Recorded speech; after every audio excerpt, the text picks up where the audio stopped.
Call the first case on this morning's docket. That is case number 113732, Doug Garber Construction, Inc., v. Michael King, Secretary of Transportation.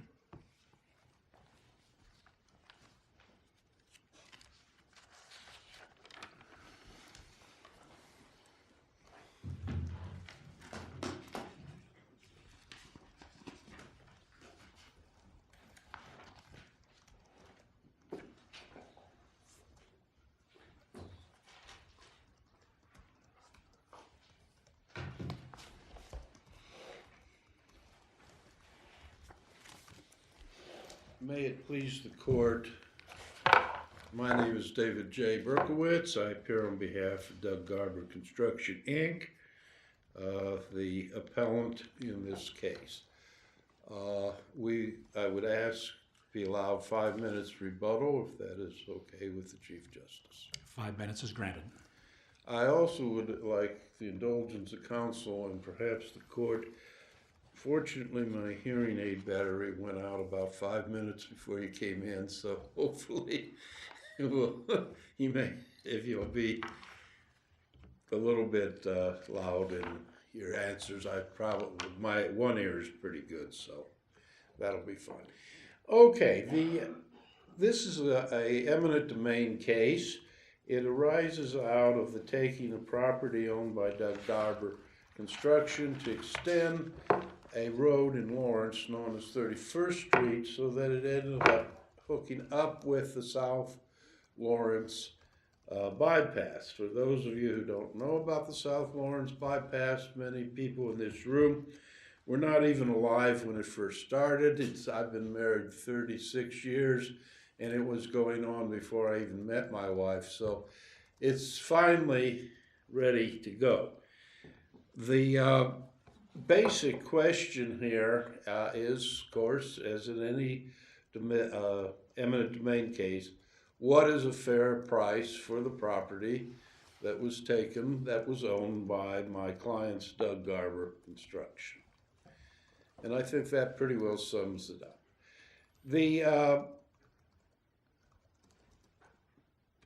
appellant raises two questions, and they both have to do with the motion in limine that the Secretary of Transportation filed, which was granted, in which disallowed an expert that the plaintiff, Doug Garber Construction, had to testify on a fair market value based on the best and highest use, and also limited Bernice Garber, the president and majority, and has the majority stock in Doug Garber, Inc., from testifying about what her opinion was as to the actual value of the property. She did get to testify as to a contract for sale of the property, which had been entered into prior to the beginning of the condemnation proceedings. The condemnation proceedings with the court-appointed appraisers was $105,000 after the jury came in with $112,000. The first point deals with Richard Kaplan. Mr. Kaplan was not declared to be a non-expert in this matter, but his testimony was disallowed on the grounds that it was based on the same project, i.e. the South Lawrence bypass. But the facts in this case, the Secretary's own witness, their engineering, Jonathan Marburger, stated that in fact it was two different projects. One, the South Lawrence bypass, which was a state project, and two, the 31st Street extension, which was a City of Lawrence project, and the City of Lawrence entered an agreement with the Secretary of Transportation to allow the secretary to handle both the condemnation and the bidding of the process because it would be cheaper that way. But it nevertheless was a different project, and that's what their own evidence said. So I don't know why they filed this. And I noticed in the brief they didn't really ever address this important piece of testimony. In fact, the city, as the testimony is, actually had an easement to build a road over the Garber property. And part of the original project wasn't, original purchase by the Garbers wasn't taken. It was used for a development. But that easement lapsed under the terms of the agreement between Doug Garber, Inc. and the city because the city didn't move on it. And they finally gave it back, or deeded it back, or officially dropped their easement shortly before this condemnation proceedings began. Counsel, sorry. Sure. If we accept your characterization of Mr. Marburger's testimony, Mm-hmm. that he essentially testified there were two different project owners, Mm-hmm. i.e. City of Lawrence and the state of Kansas, right? That's your argument with Yes. respect to Marburger's testimony. Mm-hmm. What are we to do with Judge Fairchild's findings, however, that, I'll just read from his ruling, the new entrance, i.e. the City of Lawrence project, is only being created because of the South Lawrence Traffic Way. So while they may be separate projects in a technical sense in terms of who's the owner of the project, Judge Fairchild clearly ruled that the city project was a subsidiary. Essentially, it's only happening because of the South Lawrence Traffic Way. Well, of course, as I recall, the city of, or Hudson versus City of Shawnee had a kind of similar situation where they were taking part of the Hudson's property to expand the road, and primarily that road needed to be expanded because of another project at the. But in Huddleston, there was a fact finding that in fact the projects were not just separate as a matter of who's the owner of the project, but they were entirely separate. In other words, the completion of one was not entirely dependent upon the other project. And that's the distinction that, at least it seems to me, Judge Fairchild is drawing as a matter of fact, a fact finding in this case. Well, I would think that Judge Fairchild was incorrect. Well, okay, so that gets me to my next question, which is what's our standard of review here? If we're dealing with a factual finding that the lower court made, which appears to be supported by evidence in the case, how can we disturb that? I mean, aren't we essentially at an abuse of discretion standard, and the lower court has discretion to hear the facts and make that call, doesn't it? Well, it may well be, but on the other hand, the facts clearly are not as the court recited. Okay, And so I of course wasn't the attorney for Doug Garber at that time, but apparently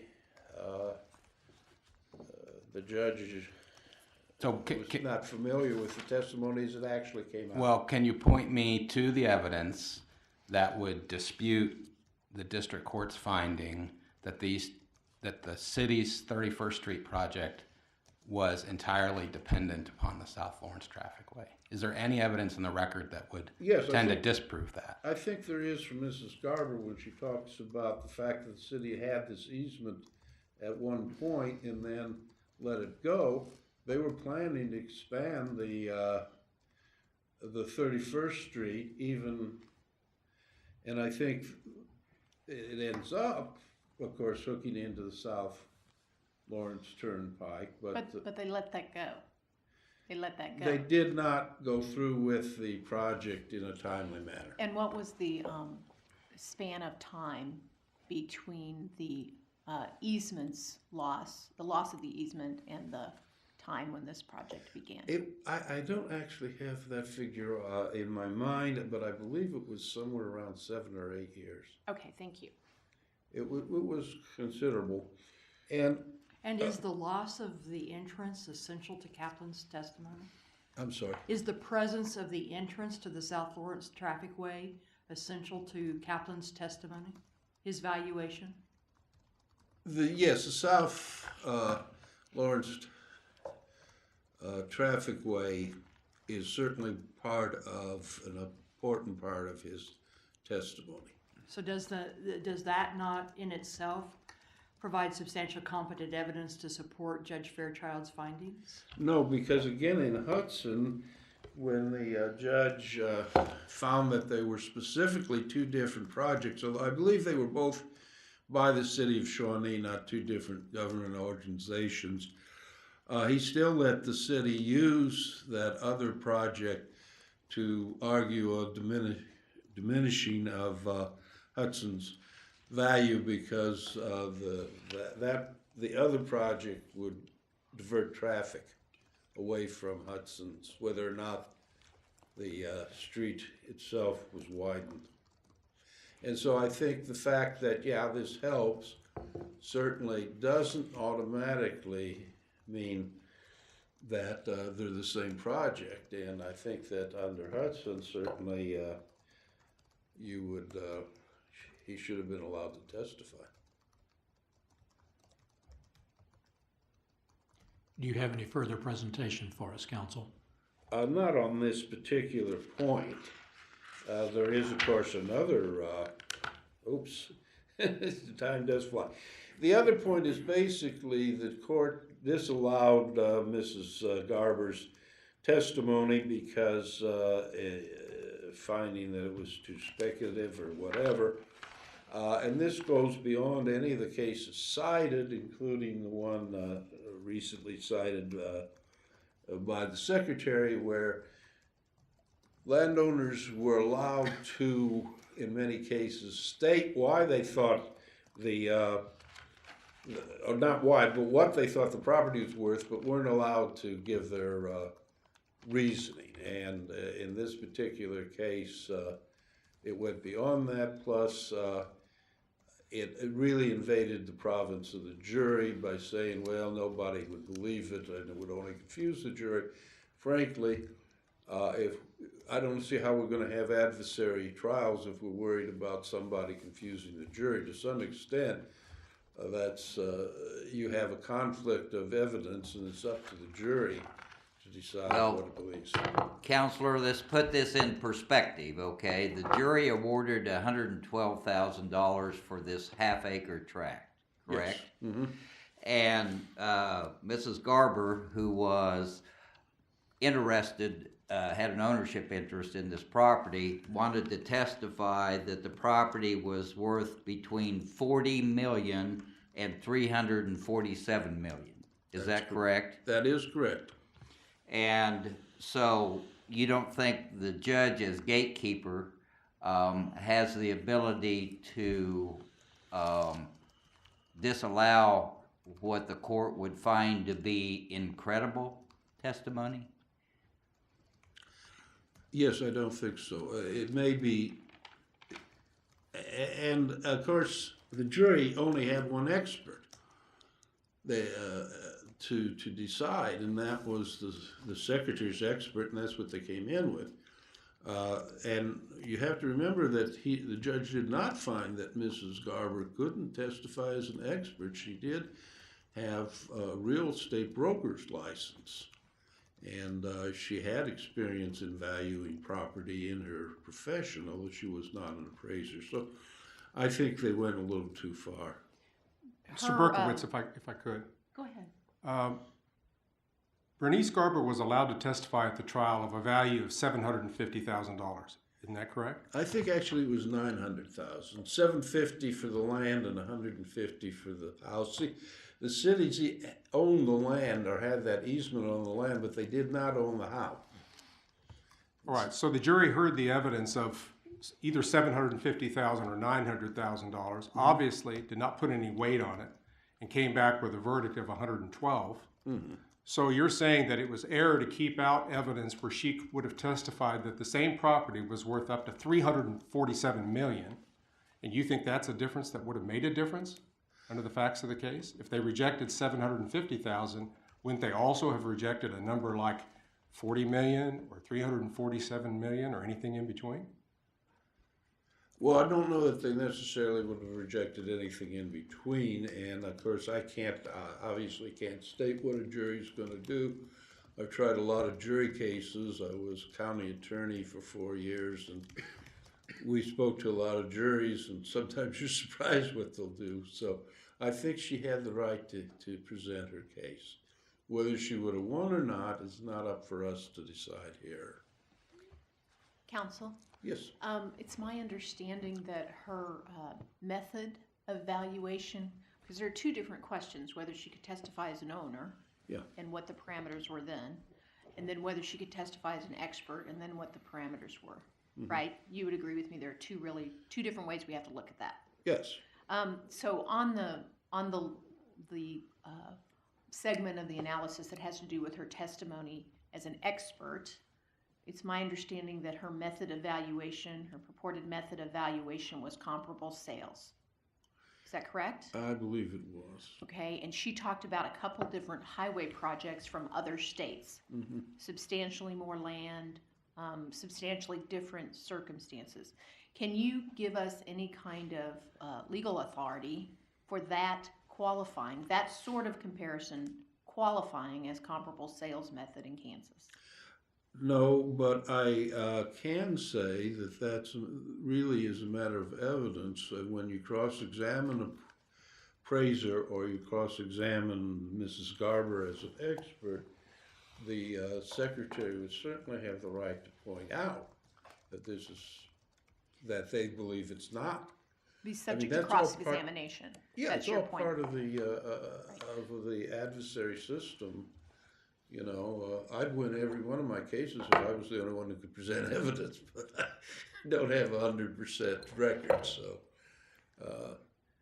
you know, really, basically the judge never did decide, by the way, that she wasn't an expert. He said he didn't need to reach that question. Can you identify for us what the standard we should use to determine whether there was error by the district court on Mrs. Garber's testimony? I think that it's a matter of law. Which we can just review de novo. That's correct, Your Honor. Okay, and what is the best case you can cite to us that would support your answer?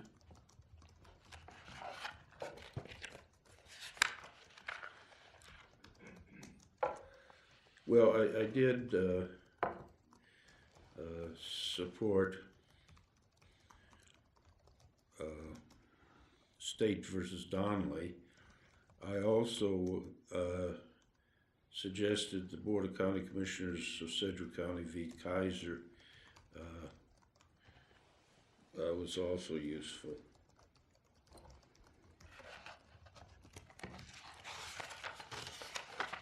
Although I may not have. Very well. Do we have any other questions? Thank you, counsel. Thank you very much.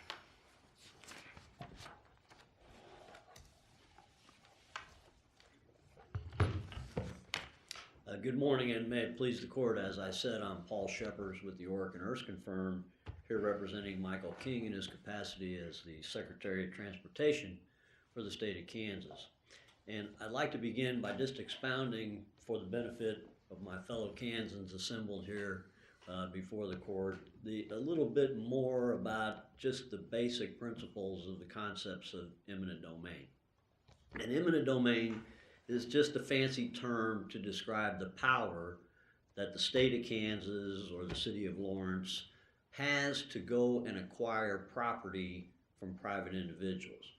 And under our laws, under the Constitution, the state can come in and take property from private individuals.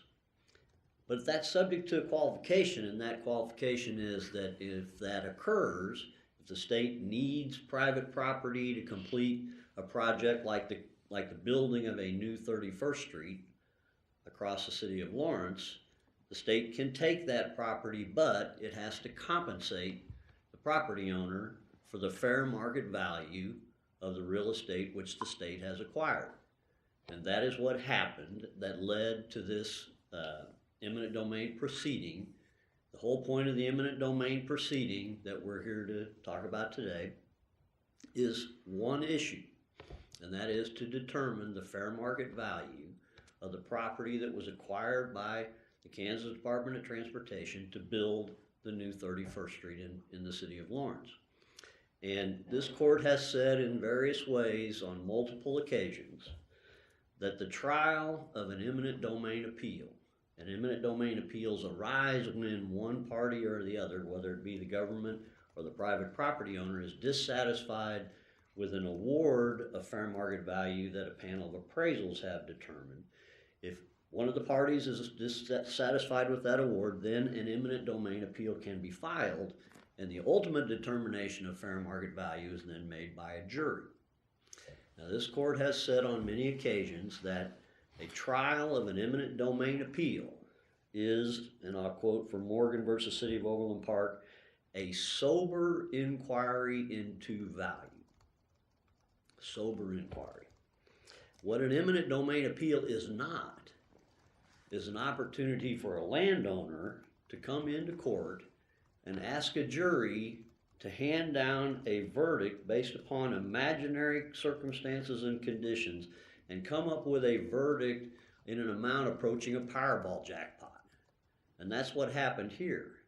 And what we have to support our position is a long line of well-established law and eminent domain jurisprudence that limits the recovery in an eminent domain appeal to the fair market value of the property at the time it was taken.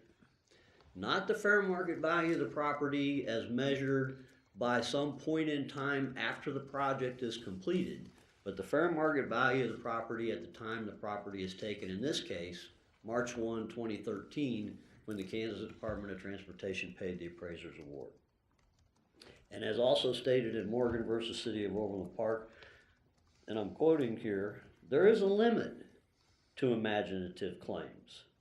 And when value testimony is based on non-compensable items or credibility is otherwise destroyed, then such testimony should be stricken in response to a proper motion, and that's exactly what happened here. The testimony that Garber Construction attempted to present to this jury, first from the testimony of its designated expert, Richard Kaplan, and then also through the testimony of the president of the corporation, Bernice Garber, were clearly based on what the Kansas Supreme Court has held on many occasions to be a non-compensable item. And that is some element of value that's imagined to arise after the project is completed. Counsel, let me stop you there. Yes, sir. You would agree with me that this court has held and has permitted jurors to consider certain aspects of future value in eminent domain proceedings. In other words, future development potential, those kinds of things, so long as an expert can reduce that to present value as of the date of the taking, right? Absolutely, I would agree. And with that. I think you would agree further that this enhancement rule or the project enhancement rule that we're talking about that you're relying on simply says you can't use enhancement that arise out of the actual project for which the taking is happening. Absolutely. Right? So then that leads to my real question, which is, given those rules, help me understand what this property would have looked like had the 31st Street project not occurred, but the South Lawrence Trafficway went ahead and was completed. What does that property look like? Was there any evidence about that at trial? Yes, it would look exactly like the property it was before it was acquired by the Kansas Department of Transportation, a half-acre residential lot on which was placed a 1,500 square foot house. And the completion of the South Lawrence Trafficway, absent the 31st Street project, wouldn't have changed the value of the property at all. That's your position. Would have had no effect. And is that because there would not have been essentially an exit or a gateway, or I've There- heard various descriptions of the. That's the because there wouldn't have been, interchange. I'm sorry, I didn't. No, go ahead. Justice Johnson knows that I do tend to try to start answering questions before. You know what question That's I'm what I- asking, even when I'm halfway through, And it's a right? problem I've struggled with all my life, as Justice Johnson will attest to. But if I understand your question, I think the answer is there wouldn't be a new 31st Street but for this project. Right, and the I new guess what I'm 31st Street is where the traffic comes from that Mr. Kaplan is relying on in his valuation of 1.8 to 3.4 million. and that's really my question. It is, you're not saying that Kaplan couldn't have offered opinion testimony about potential increases in value just flowing from the South Lawrence Trafficway itself. As I understood the argument before the district court, it was that, look, Kaplan's testimony really flows out of the enhanced value from the 31st Street project. I have trouble separating the two because but for the South Lawrence Trafficway, there would be no 31st Street, new 31st Street. There was no 31st Street in the vicinity of the Garber property. And I think it's also important to note that the Garber property isn't property which is adjacent to the new 31st Street and from which just a sliver of the property This is was just another taken. way of saying that the South Lawrence Trafficway by itself, as a matter of evidence, could have provided no enhancement to the value of the property at all. Certainly not the type of enhancement that's envisioned by Mr. Kaplan or Right. by Ms. Garber, Okay.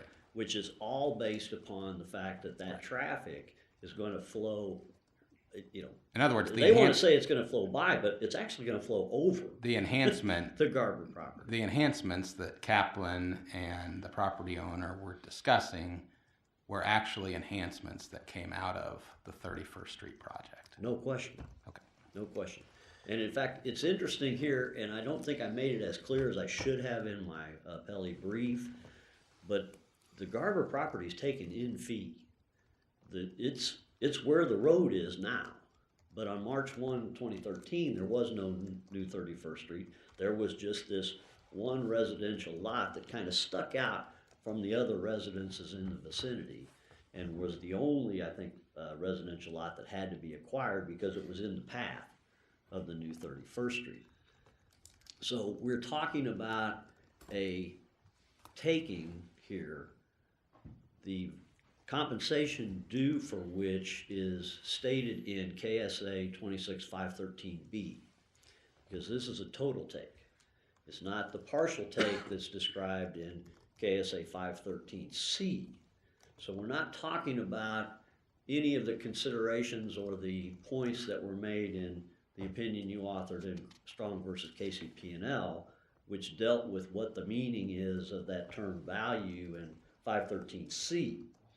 And more importantly, or equally importantly, I should say, is that KSA 26513E, which defines fair market value and outlines the methods through which fair market value can be shown, is fully applicable to all the issues in this case, whereas that 513E was, as you pointed out, not necessarily applicable to the after value and a partial taking.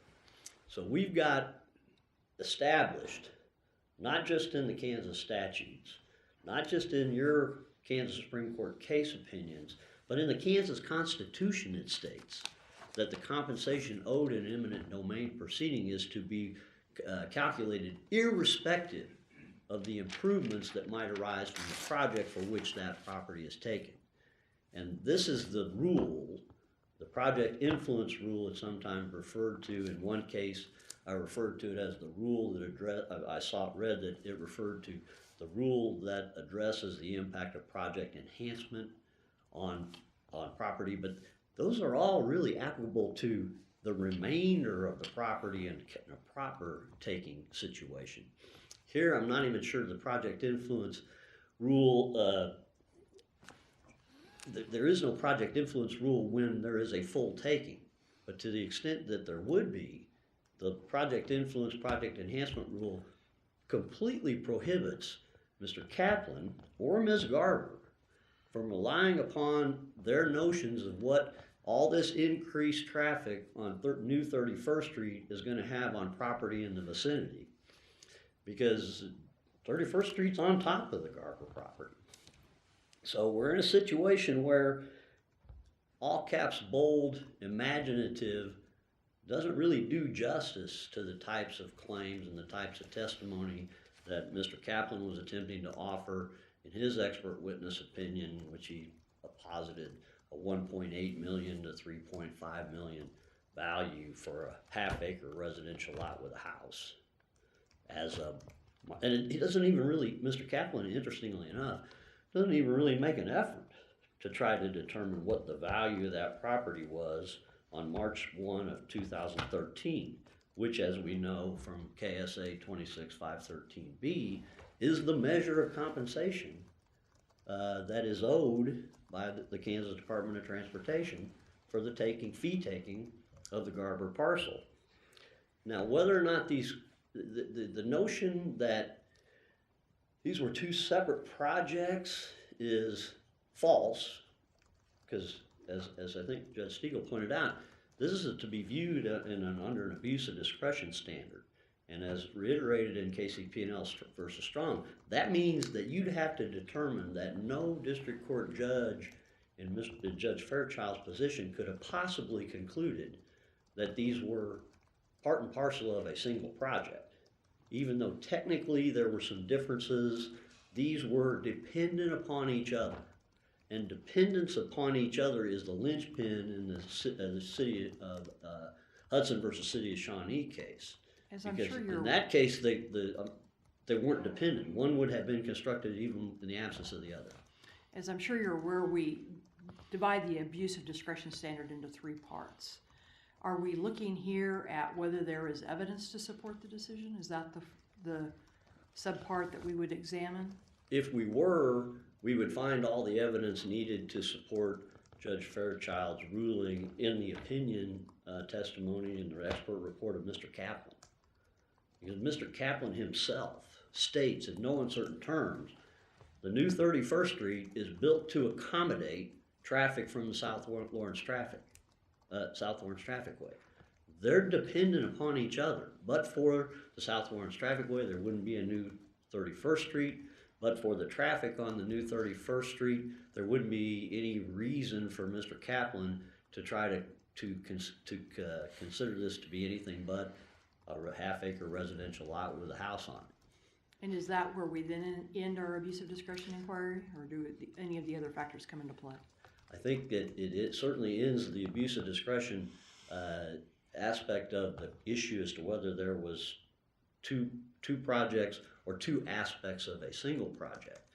But even in the, why I call it a red herring is that even in the absence of, if you were to indulge in the imaginary thought that South Lawrence Trafficway is not dependent on New 31st Street and vice versa, it's all the traffic on New 31st Street that forms the basis of Mr. Kaplan's opinions.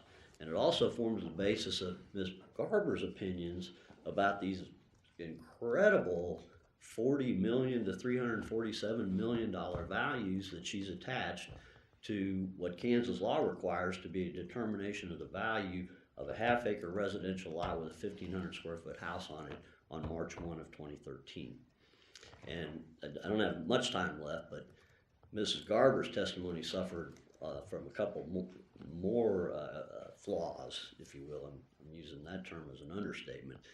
She was basing her Garber Golden Gateway valuation arguments upon profits from a retail operation that she planned to conduct on the property. I'm not sure how that could be done when 31st Street's on top of the property, but she envisioned there would be tens of millions of dollars raised from people that were going to pull off New 31st Street to listen to music at the Garber Golden Gateway. And then with respect to her comparable sales, it's incumbent on the courts, and in fact the case law says that these determinations should be made before the trial even starts. It's incumbent on the courts to rule that offered comparable sales, if they're not comparable, are inadmissible. And there can't be anything less comparable to a half-acre residential lot with a house than $1 billion toll road. Now, I suppose Ms. Garber must have been thinking, well, since my property is now the road, it should be valued as if it were a road, and I should be getting the value of a toll road. And I read here that toll roads go for billions of dollars. But that's not what we're talking about. We're talking about a half-acre residential lot with a house on it, because that's what was there on March 1 of 2013. And so in all respects, it cannot be said that Judge Fairchild abused his discretion in any way. On the contrary, had he ruled otherwise, we might have an argument about abuse of discretion, but we don't here, because surely no district court judge would have ever reached a different conclusion on either of these issues than the conclusion Judge Fairchild reached.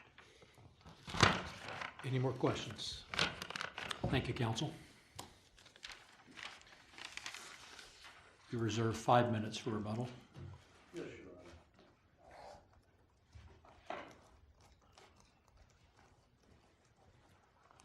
Your Honor. Well, to begin with, it is not quite true that there was no 31st Street. There was a road that went east and west past the Gerber property,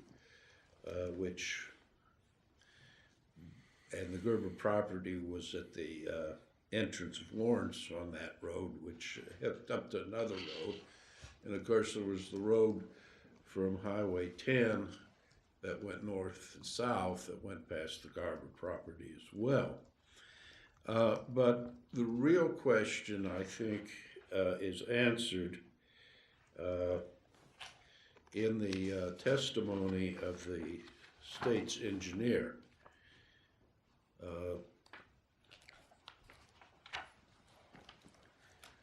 And it says basically that the project was done by the City of Lawrence through KDOT's Bureau of Local Projects because the timing was similar and they could get a better bang for your buck.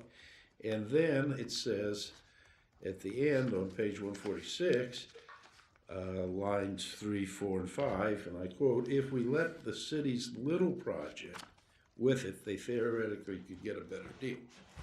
So the Secretary of Transportation is arguing it's the same project, but their expert witness on the project is saying it isn't.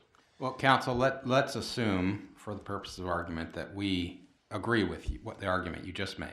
Okay. We think that Judge Fairchild got it wrong when he said these were essentially the same project, and we think these are two separate projects. Why doesn't your client still lose effectively? Because as far as I can tell, all of the testimony that was excluded was based on value enhancements that came out of the 31st Street project. In other words, you're asking us to say, look, we need to separate these projects. You can't apply this rule based on value enhancements that come from the South Lawrence Trafficway. But it appears to me that Kaplan and Garber were saying their opinion was all of these value enhancements come from the 31st Street project. Isn't that true? No, not necessarily, because I think they said that there was the increase from the South Lawrence Trafficway. And, but that increase doesn't get to the Garber property without the 31st Street project. well, there's other ways. Well, what other ways? What in the record can you point to that would show that there might have been an increased value absent the new 31st Street? Well, that's kind of hard to say, but basically there were other exits which could lead down to 31st Street. And of course, Judge Fairchild didn't find that. He found that it was the same project, and that's why he did the rejection. Now, I assume if this is sent back, that they can renew their motion, and that can be decided by the judge, who will have a better basis, really, of what the evidence about the project is, because I don't know that there'd be any significant difference if we retried the case as to what the engineer's gonna say. The other thing is, that, the argument that 31st Street extension is only because of south traffic, the southern bypass, doesn't lead to the conclusion that the south traffic bypass was built only because of the 31st Street extension. In fact, quite frankly, it would have been built with or without that extension. I really have nothing more. Thank you for your attention. If there's any questions, I'll attempt to answer them. Counsel, I'd like to refer you back to a point Chief Judge Rickey made earlier this morning, and that was your, Mrs. Garber was allowed to testify that she thought the value of the taken property was, what, $350,000? That was allowed to be presented? Is that right? No. What was allowed was testimony on a contract, which basically was a contract for sale of the house with an option to purchase the property when she got it back from the city. And the total contract was $900,000, and yes, they were allowed to put in evidence. Both Mrs. Garber and the buyer both testified. And if the jury came back with an award of what, $120,000? $112,000. $112,000, I think the implicit question there is, how was your client harmed? If there was error, Well, how was your client harmed if they came in less than what she was allowed to testify to? because it's not just, oh, you mean on that point and not, well, on Mr. Kaplan's testimony, of course, would have been expert and the jury might have believed him. Well, I'm talking As about to Mrs. Garber. Garber's, Mrs. Garber's testimony. I think she had a right to present it, and maybe the jury wouldn't have bought it. Maybe the jury would have. Maybe the jury would have said, well, you know, there's something there. We'll give her more, like the purchase price or something like that. All right, thank you. I don't know what the jury's going to do. Do we have any further questions? Yes, do you agree with opposing counsel that profits from a retail business is not part of the calculus, that you can't include what you anticipate making as a profit from a business on the property, that the valuation is of the property, not a going concern? That our case law is pretty clear about that, isn't it? Well, you can't directly, but of course the best and highest use would have to take into consideration that there would be a profit. Any further- Otherwise, it wouldn't be best and highest use probably. Any further questions? Thank you, counsel. We thank you both for your arguments this morning. Court will take this matter under advisement.